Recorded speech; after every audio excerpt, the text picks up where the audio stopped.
लेकिन एक मेरे मन में सवाल उठता है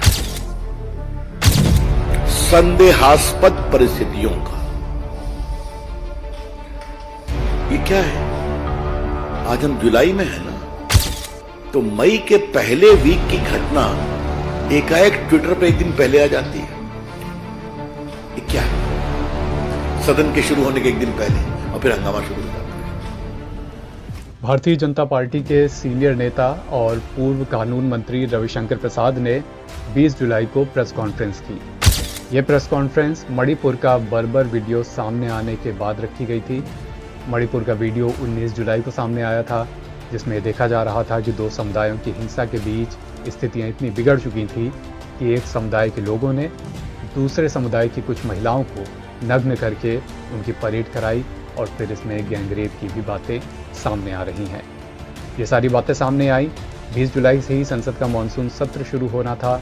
जाहिर सी बात है, इस सत्र से पहले हंगामा हुआ। जब हंगामा बढ़ा, विवाद बढ़ा, तो भारतीय जनता पार्टी की ओर से प्रेस कॉन्फ्रेंस रखी गई, जिसमें रविशंकर प्रसाद सामने आए। लेकिन उन्होंने एक ऐसी बात कह दी जिस पर बड़ा विवाद खड़ा हो गया। रविशंकर प्रसाद ने कहा कि यहाँ पर मामला संदेहास्पद परिस्थितियों का भी है।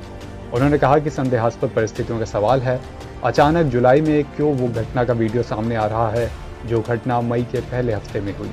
उसका वीडियो अब जब मानसून सत्र बैठना है, संसद बैठनी है, उसके एक दिन पहले सामने आता है, तो इस घटना की टाइमिंग पर सवाल उठने लाजमी है, ऐसा रविशंकर प्रसाद का कहना था। रविशंकर प्रसाद का ऐसा कहना था और तुरंत उनकी बातों पर सोशल मीडिया पर ही कड़े रिएक्शंस आने शुरू हो गए।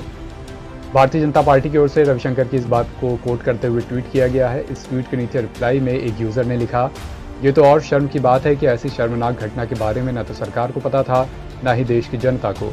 और तो और अपराधियों की गिरफ्तारी भी आज से शुरू हुई, जब ट्विटर पे इसकी जोर शोर से मांग उठी। इससे अच्छा होता कि भारतीय जनता पार्टी शर्मनाक घटना से शर्मसार और लज्जित होती, ना कि उसे सदन की चिंता होती। एक अन्य यूजर ने लिखा कि संदेहास्पद परिस्थितियों, आप लोगों को अपराध का कोई दुख नहीं है, बल्कि दुख ये है कि लोगों के सामने वीडियो कैसे आया। सच कभी भी सामने आए, सच सच ही होता है। यदि आप लोग ईमानदार होते तो ये सच मई में ही सबके सामने आ जाना चाहिए था और मुख्यमंत्री को इस्तीफा दे देना चाहिए था।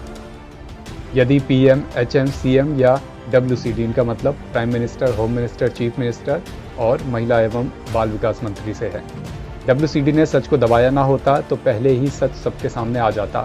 आप लोगों को अपराध का कोई दुख नहीं है, बल्कि दुख ये है कि लोगों के सामने वीडियो कैसे आया। इसी ट्वीट के रिप्लाई में एक अन्य यूजर ने यह भी लिखा कि सवाल ये उठना चाहिए था कि इतना घिनौना अमानवीय कृत्य कोई कैसे कर सकता है और इस डिजिटल युग में इतनी देरी क्यों हुई। भुवन तिवारी नाम के यूजर ने लिखा कि मणिपुर में यौन हिंसा को लेकर आपके मुख्यमंत्री बीरेन्द्र सिंह ने हैरान करने वाला बयान दिया है। डेली वायलेंस हो रही है, बहुत लोग मारे गए, हजारों FIR दर्ज हुई हैं।